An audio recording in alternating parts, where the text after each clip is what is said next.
Welcome to the after-action review of an open live Saturday game. We played an ancient Greek ahistorical scenario created and run by Wolftin. There was a good game structure, 6 players and 2 umpires. The turns were 15 minutes long. Let's have a look at the game. Wolftin had a very playable system that allowed the commanders to use differing formations for their phalanxes. The march formation was for speed. The open formation was for battle, but had both less combat power but also carried less risk. The closed formation, where the hoplites jammed in very tight, had increased striking power and took greater risk for damage. The commander could use these formations at his discretion, and it created a lot of variety for the game players. These are the initial deployments: red in the north, blue to the south of the river. The Reds' team objective was to destroy the blue force, which was acting as a vanguard for a larger blue army. Then it was to retreat westwards.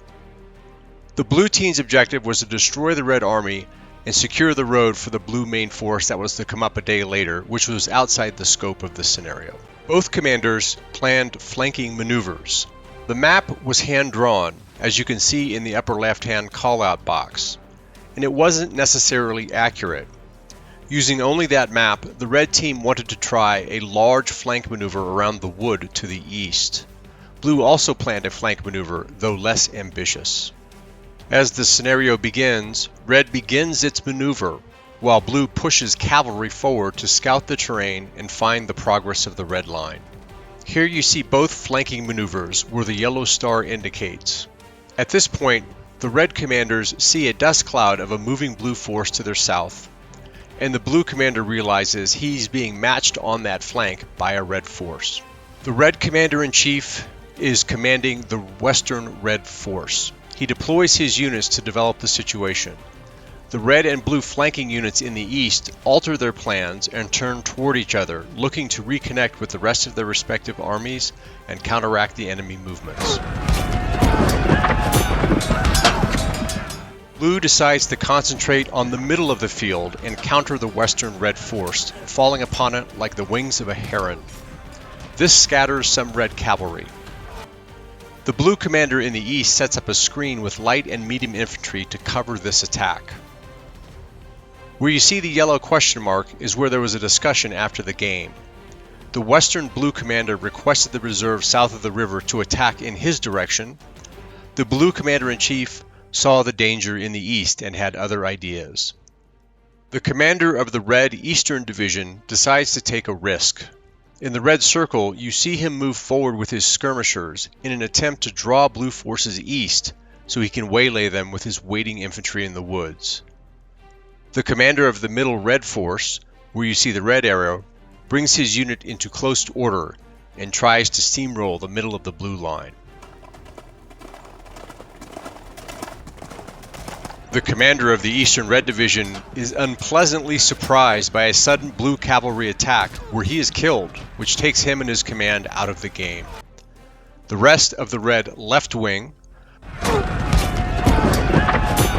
smashes into the blue screen, but it just barely manages to hold.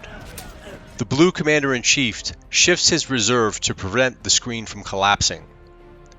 On the left flank, a unit of blue medium infantry bravely stands against the close order red phalanx, preventing a gap from opening in the line even when a blue phalanx is shattered. On red's eastern flank, you can see the entire medium infantry command is now disrupted and unable to support the attack on blue's screening force. This allows blue's reinforcements to be brought up, which turns that screen into a battle line.